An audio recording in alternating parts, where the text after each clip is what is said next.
most corrupt, not the single most, but one of the most corrupt nations on the planet, one of the most corrupt nations in Europe during a time of war where the level of corruption has gone through the roof. Right, yeah.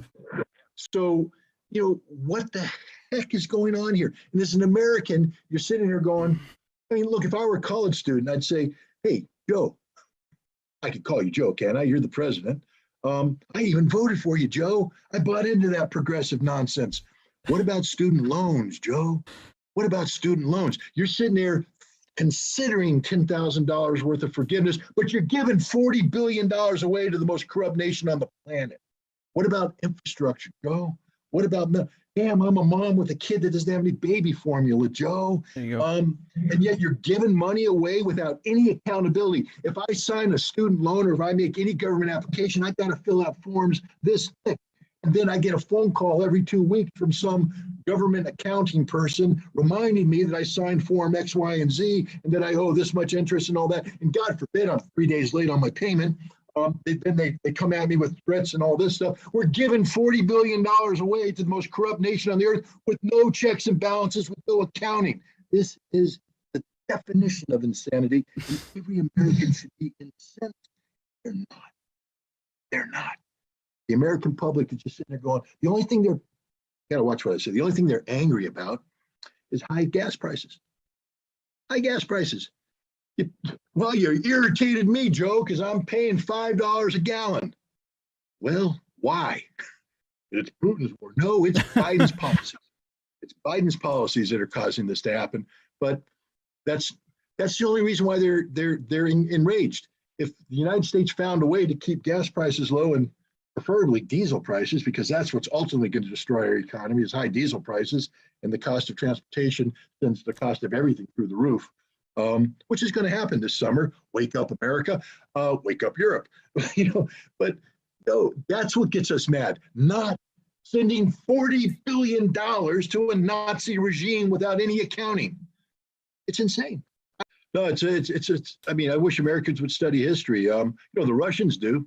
I'll give you a question, and I'll say, what percentage of the tanks that Russia used in the Battle of Moscow and from October to December 1941 were Lend-Lease provided? But my point is, I think most people go, tanks? Gave them tanks? Huh? How'd that happen? Most of the tanks were actually, at that time, were British tanks, the Valentines, the Matildas. The Sherman tank came in later.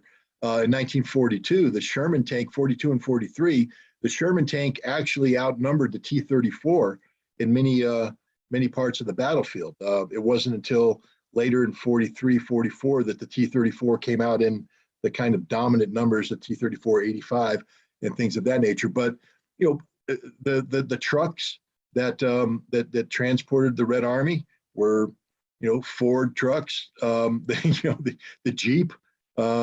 Was all over the place. Yeah. The P-39 Air Cobras were a mainstay of the Russian Air Force. The fact is we helped the Russians, and the Russians know it, and the Russians acknowledge it. The Russians are forever grateful for the assistance provided.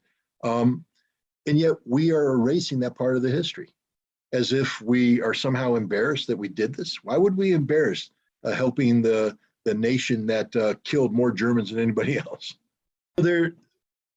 I've known since the beginning that the potential for Ukraine to receive some of the top line intelligence collected by the United States and NATO was real, because one only has to take a look at the RC-135 flight profiles, the Global Hawk flight profiles, the other collection platforms, understand, again, I don't want to do people's work for them, but it's not an impossible task to track the flight paths of America's signals intelligence and imagery satellites. The Russians are doing it. And so when you put all this stuff together, you know what these systems are capable of doing, that at a minimum, NATO is getting a very, very thorough picture of uh, of Russian capabilities and by extension their vulnerabilities.